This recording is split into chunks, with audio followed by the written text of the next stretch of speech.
The morning of July 25th, 1944, dawned cold and gray over the Normandy countryside.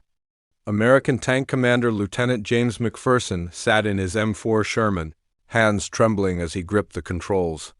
Just weeks after D-Day, his unit was about to face their greatest nightmare. Intelligence reports confirmed it. German Panther and Tiger tanks were rolling toward their position. Every American tanker knew what that meant. Almost certain death. You see, the Sherman tank had a reputation, and it wasn't a good one. The Germans called them Tommy, Cookers and Ronsons after the cigarette lighter company, because they lit up on the first strike. American crews had an even darker name for them. They called them death traps. The statistics were horrifying. It took an average of 5 Sherman tanks to destroy a single German Panther. 5 tanks, 5 crews, 25 men, just to take down one enemy vehicle. Lieutenant McPherson had already lost 2 crews that month. Good men, friends, boys who would never see their families again. He'd watch their Shermans brew up, as they called it, the flames consuming everything inside within seconds. The Sherman's armor was like paper to German guns. A Panther could penetrate a Sherman from over a mile away. But a Sherman? It had to get within 300 yards just to have a chance of scratching a Panther's armor? 300 yards. That's 3 football fields? Imagine driving toward an enemy who can kill you from a mile away, knowing you can't even hurt them until you're close enough to see their faces. But something was different that morning. Something McPherson and his crew didn't know about. Something that was about to change everything. In the ammunition rack beside him sat shells that looked almost identical to the standard rounds they'd been using. But these weren't ordinary shells. These were M93 high-velocity armor-piercing rounds, HVAP for short. And they were about to turn the Sherman from a death trap into a Panther-Killer. The story of how these rounds came to exist is one of desperation, genius, and a race against time that most Americans have never heard about. It started in 1943, when American commanders realized with growing horror that their tanks were completely outmatched. The Sherman was designed to be reliable, easy to produce, and simple to maintain. It was never designed to go toe-to-toe with the German heavy tanks. American tankers were dying by the hundreds, and something had to be done. Enter a team of American engineers and metallurgists who'd been working in secret on a revolutionary concept. They discovered that by using a tungsten carbide core surrounded by a lightweight aluminum ballistic cap, they could create a projectile that flew faster and hit harder than anything the Allies had ever fielded. The tungsten core was incredibly dense and hard, able to punch through armor like a hot knife through butter. In that split second, as the HVAP round screamed toward the lead Panther at nearly 3,000 feet per second, every man in that tank held his breath. The tungsten core, wrapped in its aluminum jacket, flew true. It struck the Panther's front glacis plate, the thickest armor on the entire tank, the armor that was supposed to be impenetrable to any American tank gun. And it went through.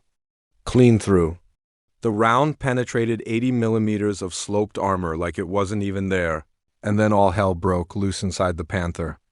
The tungsten penetrator, now fragmented and superheated, tore through the fighting compartment, igniting ammunition and fuel.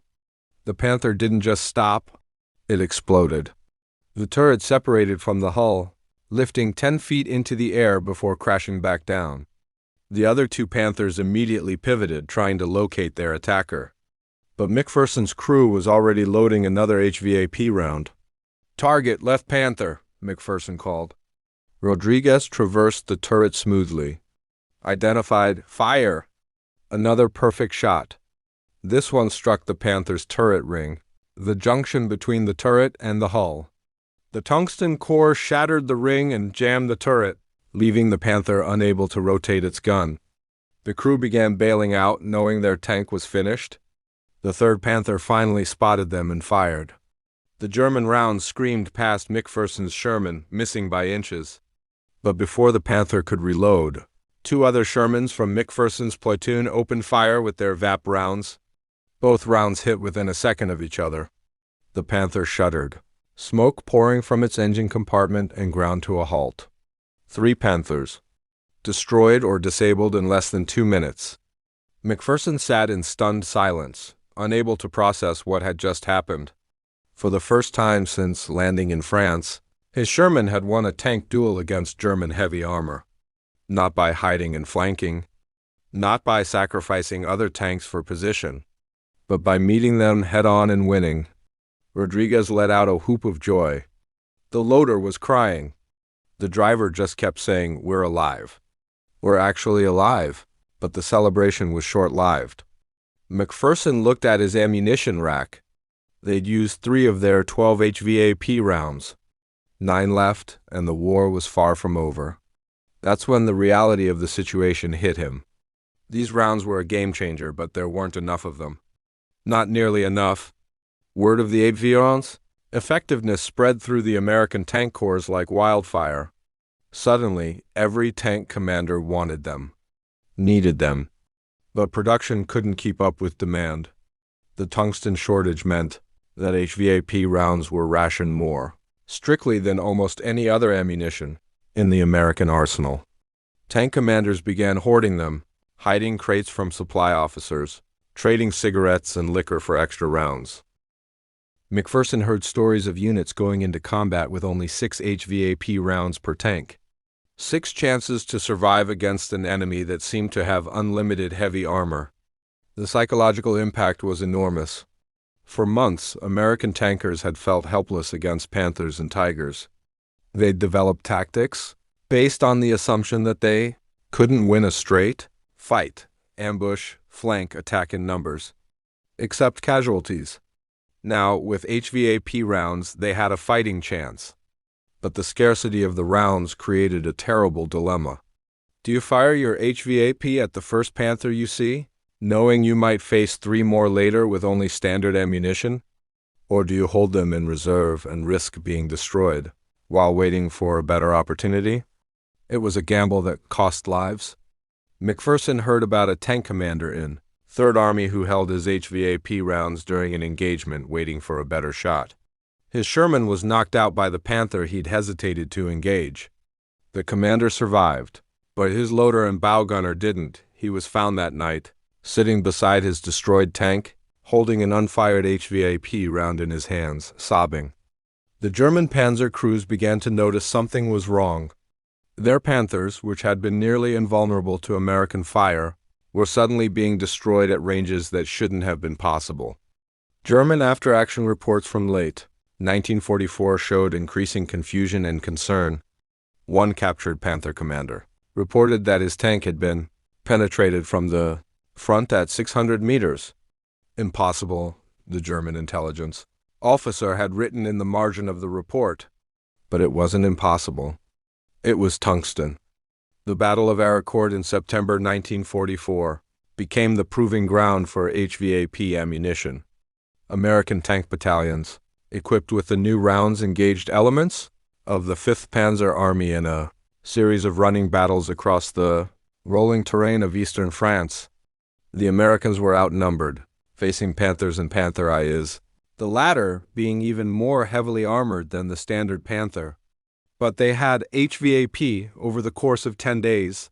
American Shermans destroyed or disabled over 200 German tanks while losing fewer than 50 of their own. It was unprecedented. The Germans couldn't understand what was happening. Their tactical advantage had evaporated. Panzer commanders who had grown confident, even arrogant, in their superiority suddenly found themselves vulnerable.